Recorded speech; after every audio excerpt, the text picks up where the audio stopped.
Hoy les vengo a hablar de secuelas de películas que superaron a su predecesora. Ese es todo el contexto, dentro la intro. Los sueños nos salvan. Los sueños nos elevan y nos transforman en algo mejor. Jamás retrocederé a mi palabra. Este es mi camino, ninja. Que la fuerza te acompañe. Recuerda quién eres. ¿Que quién soy? Soy el Hombre Araña. ¡Vengadores!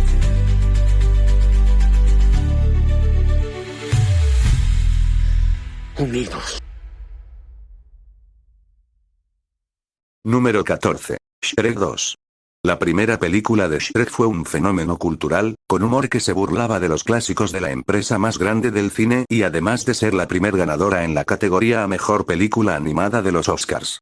Con toda esa fama era inevitable la llegada de una secuela, y con todo lo logrado por la primer película, parecía imposible el que pudiera ser superada, pero para sorpresa de muchos, realmente fue posible. Para esta secuela dejaron de lado las burlas a los cuentos de hadas y pasaron a burlarse de todo Hollywood, rompiendo estereotipos como el que el tipo feo siempre es el malo y que los protagonistas siempre deben de ser los atractivos. Además de que el humor también se mejoró y tiene una pinche escena musical bien cabrona. Número 13, mientras más me la mamás más me crece XD. El gato con botas, el último deseo.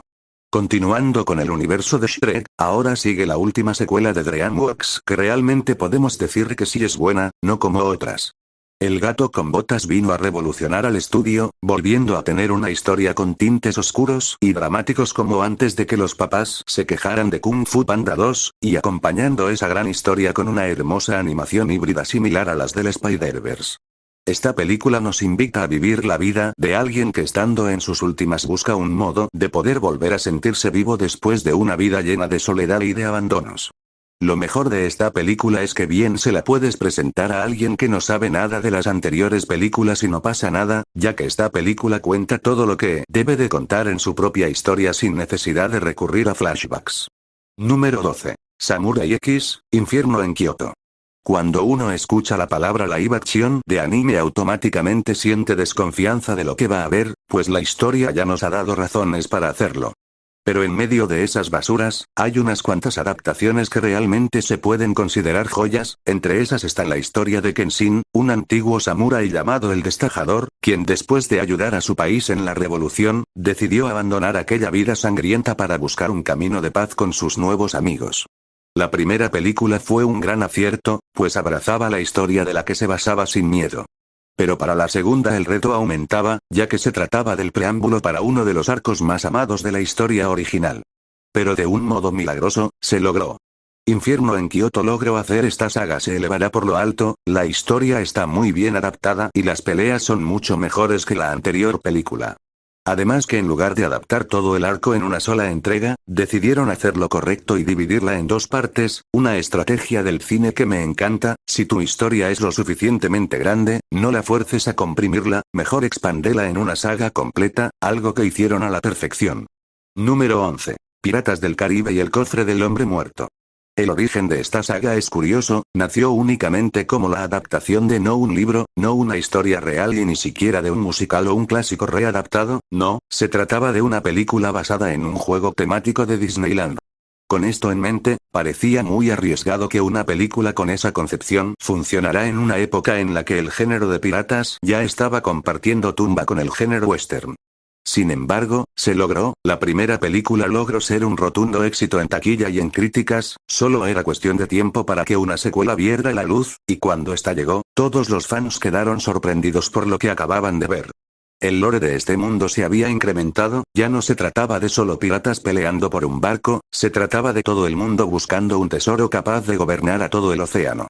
Davy Jones como villano es espectacular, tiene carisma, tiene buen trasfondo y una presencia que intimida acompañado de un CGI que ha envejecido como el vino.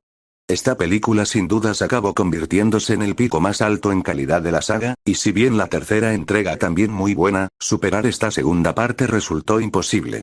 Número 10. Star Wars Episodio 5, El Imperio contraataca. Año 1977, nace la saga de ciencia ficción más grande de la historia. 3 años después, llega su secuela a superar cualquier expectativa que la anterior haya dejado. El episodio 4 es una película muy simple y de paquete, donde tienes el típico viaje del héroe donde los buenos ganan al final, pero aún así, no era el final de la guerra, y había una muy buena razón para que esto fuera de ese modo. Si la primera película te mostró que la luz siempre prevalece sobre el mal, pues esta segunda parte te muestra que los héroes pueden romperse físicamente y emocionalmente. En esta película Luke se da cuenta de su gran debilidad y de lo mucho que le faltaba por mejorar si realmente quería ser quien creía ser. Y Darth Vader pasaba de ser el matón de la primera, a convertirse en la cara, no solo de la franquicia, sino que de todos los villanos que el cine ha conocido hasta ahora. Además de entregarnos el plot twist más icónico que la ficción ha conocido. Número 9. Aliens. Honestamente no soy muy fan de la saga y me gustó un pelín más la primera película, pero tampoco voy a tapar el sol con el dedo y dejar de lado la opinión popular. Mientras que la primera película se basaba en construirte todo el ambiente para cuando el alien entrara en escena. Para la secuela James Cameron decidió cambiar el enfoque y convertir su historia en algo más de acción, algo que para muchos fue un acierto ya que podían disfrutar del alien por más tiempo, pero que a mí no me gustó mucho, ya que le quitaba esa aura de suspenso que tenía la original, y por eso no hablaré mucho de esta película, lo siento por sus fans. Número 8. Cómo entrenar a tu dragón 2. Cómo entrenar a tu dragón es de mis películas favoritas de toda la vida. A mis 8 años podía estar repitiéndola una y otra vez sin aburrirme por lo entretenida y atrapante que es, por eso al ver la secuela por primera vez, pensaba que sería similar a con la original, pero no imaginaba la sorpresa que me llevaría. Pues aunque en tono sigue siendo igual, la trama da un giro más serio y maduro en cuanto en contra de su voluntad, Chimuelo termina matando a alguien que apreciaba sin que pudiera hacer nada más que huir aterrado por lo que acababa de hacer. Esto fue impactante para mí, pues el tono más family friendly que tenía la primera, por así decirlo, aquí se volvía más adulto. Pasamos de ver el peor lado de la naturaleza, a ver el peor lado de la humanidad de una película para otra, y esto la termina consolidando como una de las mejores películas animadas de la historia. Número 7. Toy Story 2. El nacimiento de esta saga fue todo un milagro, pero más milagroso fue que una señora tuviera una copia de la secuela cuando el estudio la borró por accidente. Toy Story 2 toma todo lo que hizo grande a su antecesora como la historia, la animación y la comedia, y lo termina maximizando. Mientras la primera película daba un mensaje más digerible para el público infantil como el aceptar los cambios y la humildad, aquí se deciden en tomar un mensaje más adulto, el sentimiento del despropósito. ¿Qué pasa cuando ya no le eres útil a alguien que quieres? ¿Qué pasa cuando esa persona te olvida? ¿Realmente vale la pena renunciar a aquello que amas de corazón solo por llevar una vida más tranquila pensando que eso te dará un propósito? Estos son algunos de los temas que esta película se atreve a tocar sin temor a tomar a los niños como unos tontos. Además que nos entregaron una de las escenas más relajantes de todo el cine. Número 6. Kung Fu Panda 2. Y ya finalizando con las películas animadas, tenemos la película que fue tan buena, que terminó condenando a toda la franquicia porque unos cuarentones llorones no aguantaron que sus hijos vieran una película animada que hablara sobre la muerte y el destino. Caso muy similar a Cómo entrenar a tu dragón 2, pues mientras que la película tenía un tono un tanto más relajado y fácil de digerir, esta película no duda en decirle de frente a los niños que están a punto de ver a un genocida sanguinario sin escrúpulos. Pero la historia va más allá de eso, se trata de un joven que apenas está descubriendo quién es él realmente, cuál su pasado y cuál será su futuro. El desarrollo de Po en esta cinta es abismal, pues no deja de ser el mismo chico amable y carismático, pero al por fin canalizar sus emociones y alcanzar la paz interior, por fin pudo ver más allá de la furia y la tristeza, pudo entender su destino y su propósito, puesto que esto no es algo que alguien te va a entregar, es algo que tú mismo decides, y Po decidió que no un tropiezo en su pasado no arruinaría su camino. Además de estar acompañado por un villano tan carismático como lo es Lord Shen, hace que esta película sea a mi parecer, la mejor película de DreamWorks subjetivamente hablando. Número 5. Capitán América y el Soldado del Invierno. La primera fase del UCM había sido un total éxito y las expectativas para la segunda estaban por las nubes. Lastimosamente, ninguna de las secuelas de las películas que hiciera este universo lo que es estaban siendo bien recibidas. Iron Man 3 estaba siendo destruida por la crítica y el público, y de Thor un mundo oscuro no se puede decir nada, porque literalmente todos se quedan dormidos antes de siquiera saber de lo que trata la película XD, y cuando parecía que era el fin, llegó esto. Capitán América el primer Vengador pasó sin pena ni gloria, pues a pesar de no ser una mala película, tampoco es la gran cosa, así que la gente no se armaba grandes expectativas sobre su secuela, pero cuando esta llegó cerrando expectativas y superando bocas, ¿o cómo era? Esta película toma todo el mensaje de la primera película, y lo incrementa. Vemos a un hombre que ve como todo su mundo cambió, pero que él no lo ha hecho, tratando de mantenerse fiel a sí mismo y a sus ideales en una sociedad que le exige renunciar a su bondad e ideal de justicia para convertirse en el perro de un gobierno corrupto. Un mensaje que sigue siendo igual de fuerte en estos tiempos donde la guerra depende de si un presidente decidiría aplastar un simple botón. Y por qué no, destacar también sus increíbles escenas de acción. Número 4. Saw 2. Este puesto es totalmente mi opinión y puedo entender si no están de acuerdo, ya que considero que la diferencia entre esta y la primera no es tan grande, ambas son igual de buenas, pero hay un pequeño detalle que hace que esta secuela me guste un pelín más que la primera, y eso es que aquí el campo es más grande. Mientras que en la primera se las ingeniaron muy bien para llevar la trama con tan solo un cuarto para la atmósfera de terror, aquí con un presupuesto más grande, pudieron elevar la brutalidad de los juegos. Aún me sigue dando escalofríos la escena de las agujas y me sigue encantando todo el plot twist final, tal vez no más que el de la primera película, pero sigue siendo genial. Número 3. X-Men 2. Les voy a ser totalmente honesto, la primera película de los X-Men me resulta muy aburrida. Sé que para muchos es una gran película, pero para mí, que venía de ver la serie de los 90, con sus trajes fieles al cómic, su ambiente ñoño y donde todos los personajes eran importantes, me resultó decepcionante ver algo que intentaba ser realista con esos feos trajes de cuero y donde todo giraba en torno a Wolverine. Así que ya se imaginan en dónde estaban mis expectativas. Pero para mi sorpresa, me terminé enamorando nuevamente del equipo. Si bien cosas como los trajes y la absurda importancia de Wolverine seguían estando ahí, la historia es lo suficientemente buena para ser una gran película. Aquí dejamos un poco de lado la rivalidad de Magneto y los héroes para centrarnos en aquello que hizo grande a estos personajes, su mensaje sobre la intolerancia humana. En la primera también estaba, pero la pelea de héroe y villano le opacaba la importancia de este mensaje. Además que su inicio con el ataque a la Casa Blanca, es sin duda alguna, top de los mejores inicios del cine, sin discusión alguna. Postdata, te quiero mucho Kurt, te mereces el cielo y más mi amigo. Número 2. El Caballero de la Noche. Si hablamos de películas que pusieron en lo alto al cine de superhéroes, es imposible no hablar de esta película.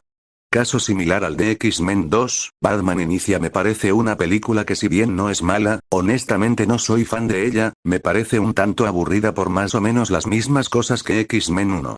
Y nuevamente quedé maravillado con su secuela. ¿Qué puedo decir de esta película que no se haya dicho antes? El Joker de Heath Ledger es magistral, de las mejores adaptaciones del cómic al cine. Dos Caras es mi personaje favorito de la película. El mensaje social es buenísimo. La banda sonora es hermosa, ¿se podía esperar menos del Gran Zimmers? No creo que sea la mejor película de Batman, sigo teniendo a The Batman en un pedestal casi divino, pero aún así, no estoy en nada de desacuerdo con aquellos que sí la consideran la mejor, ya que tiene bastante con qué defenderse. Número 1. Spider-Man 2. Y para cerrar la lista, la película de superhéroes más cursi que he visto en mi vida. La trilogía de Raimi a mi parecer es bastante nerd, cursi y dramática, y eso mismo la vuelve mi trilogía de superhéroes favorita junto a los Guardianes de la Galaxia. La primera película de la trilogía, como ya lo dije antes, es de mis favoritas, pero siendo subjetivos, esto está a otro nivel. Y es curioso, de pequeño esta película me parecía aburrida y el Dr. Octavius me parecía un villano tonto porque, no mames, es un tipo gordo en gabardina sin camisa con brazos robóticos. Pero hace poco más de un año me decidí a volver a verla para ver si era tan mala como recordaba, y cuando terminé, entré a los rincones más profundos de mi infancia, y golpeé el recuerdo de mi niño interior por hacerme creer por años que esta película era mala. Esta película no trata sobre superhéroes, para nada, esta película se trata sobre sufrir. Porque si la vida le da sus peores batallas a sus mejores guerreros, entonces este cabrón es el jodido Leónidas. Durante toda la película vemos que a Peter le pasan miles de desgracias tras otras. que la que le gusta se va a casar, que su mejor amigo es bien ojete, que lo corren de su trabajo, que le pagan una miseria, que la tía está en la quiebra, que se le bloquearon los poderes, y otras tantas cosas más. Aquí no vemos a un héroe, vemos a un joven sufriendo por la adultez y la responsabilidad. El mensaje de la película es claro y contundente. Ya no quiero hacerlo, pero no tengo otra opción. Y esto se refleja en cada decisión del protagonista. Ser Spider-Man lo obliga a descuidar su vida como Peter Parker, llega tarde al trabajo, falta a sus clases que ama y lo más doloroso, debe sufrir el fallarle a sus seres queridos. Él ya no ama ser un héroe, no ama el renunciar a su vida privada. No ama ser Spider-Man. Pero aún así, siente que su sufrimiento es insignificante al lado de todas las cosas buenas que el arácnido hace por los ciudadanos, se obliga a sí mismo a sobrellevar ese estrés para poder darle fe a aquellos que sienten que no pueden más, ya que a fin de cuentas, eso le hace saber que todo lo que hace y todo lo que sacrifica, tiene un propósito, le hace saber que sí importa, y eso es lo que lo impulsa a volver a levantarse y seguir intentándolo. Otra cosa de la que rectifiqué, es en mi pensamiento sobre Octavius. Bueno, sigo pensando que en concepto es ridículo, pero en construcción, no miento al decir que es de los mejores villanos que he visto en una película. El personaje es trágico, no porque haya tenido un pasado desgarrador, sino por todo lo contrario, él era una buena persona con una buena esposa y un gran deseo por ayudar al mundo que tanto amaba, pero fue ese mismo deseo el que se convirtió en su inevitable final. Otra cosa que esta película nos trajo para bien, fue la hermosa pelea en el tren, la definición de adrenalina al tope, y se beneficia de lo increíblemente bien que envejecieron los efectos prácticos y el CGI de la película, más que merecido ese Oscar a mejores efectos visuales. Bien, esto ha sido todo por hoy. Sé que tal vez me faltaron algunas películas, así que si quieren una segunda parte, pueden darme sus recomendaciones en los comentarios, los estaré leyendo. Espero les haya gustado el vídeo. De ser así los invito a darme un like, suscribirse si no lo han hecho, compartir con sus amigos y familiares, seguirme en mi Facebook, mi TikTok y a pasarse por mi canal dedicado a contar historias de terror que se me ocurren. Les dejo los links en la descripción. Ahora sí, sin más que decir, nos vemos en el próximo video. Yo soy Chris García y me despido. Chao.